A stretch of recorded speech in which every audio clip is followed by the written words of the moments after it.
Hello, welcome to the 7th devlog for Sons of Mars. Let's catch up, shall we?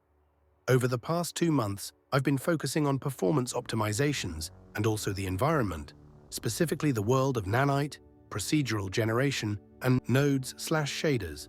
I'm always looking for the most efficient ways to develop aspects of my game, so finding tools that can speed up the process without decreasing quality is always a plus. I'll cover these 3 main areas and then discuss the improvements and additions more broadly. Perhaps this devlog will be useful even to those interested in getting into game development. Though be advised, I am learning a lot as I go, so it may not always be the best approach. If you are unfamiliar, nanite is a rendering method that Unreal has pioneered to solve performance issues introduced by rendering 3D objects. Simply put, you can add objects into the scene with very high triangle counts without the need for LODs. Unreal does provide in-engine LOD creation, which is the traditional optimization method for games, but I'm pretty much sold on the nanite workflow for now. The only downside is the excruciating setup required for nanite. Yep, that's pretty much it. A button. Instead of needing to adjust the distance at which the LODs pop in and out, or other various settings, you can just turn on nanite and it will render the object at no visual loss near or mid to long range, as it's rendering the model without decimation. This solution seems very promising for vegetation and static props, such as buildings, and will immensely speed up asset workflows and their quality. Take a look at the difference here. This was the best I could achieve with LODs compared to nanite. The difference is staggering, and what's more, it takes less time to implement than LODs with a better result. I do want to mention that to get trees swaying back and forth, it requires specific settings. My trees are using vertex color, so here are some of the settings I used to stop them from flying away. Thanks specifically to Ace from Discord for the suggestions. If you are wondering, I am using the global wind fog from this amazing YouTube channel, which I will link in the pinned comment. The rest of these settings are standard. Anyways, I think you can understand why nanite is so helpful. Moving on, let's talk about the procedural generation tool. PCG is simply amazing. Unreal has a great landscape paintbrush, but this is of course a very manual workflow. It does offer versatile settings for density, height, etc., but it has drawbacks, especially with large maps. Luckily, with the PCG tool, we can create an instance volume that you can size up and place wherever you need foliage. The results are quite fast, and it uses a very realistic parent-child algorithm to place objects. It lets you create realistic-looking dense forests in an instant.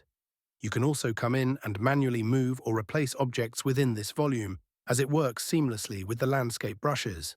Another great aspect is within the volume, you can add more than one mesh. So I can have birches and oaks, and they will spawn at random, filling this entire space.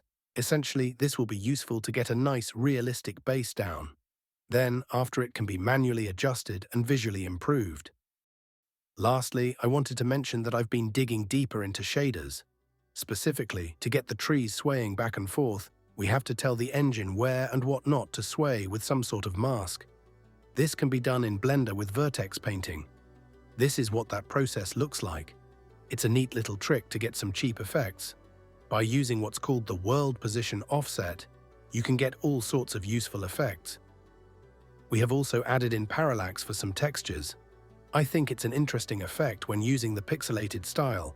Basically, it's allowing us to create an illusion of depth on a completely flat surface, similar to normal maps, but expressing depth even more effectively.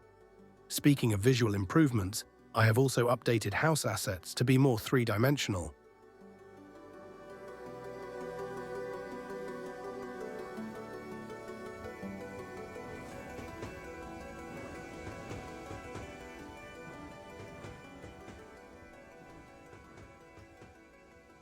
All in all, these were the 3 biggest focus points.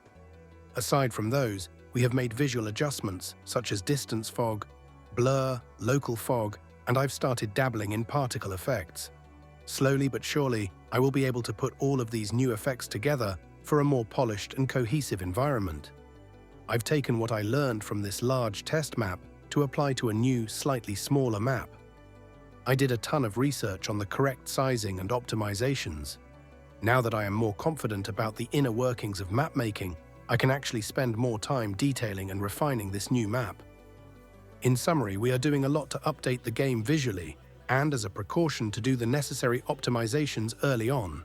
The game's focus has always been low poly and low intensity graphics. Now that I have more of a feel for the engine and its capabilities, I am trying to push the visuals a little further while maintaining the art direction. You can expect more of these types of updates in the future. If you haven't noticed, more attention was given to the inner workings of development this time around, not to mention the better shots and cinematics. If you like what you see and the overall direction of this devlog, please do let us know, and we will continue down this path. If you want to know more about specific aspects of Unreal or our project and so on, well, we hope you like what you see. Please let us know your thoughts and don't forget to subscribe. Thanks for watching, and we hope to see you for Devlog 8 in the next 2 months.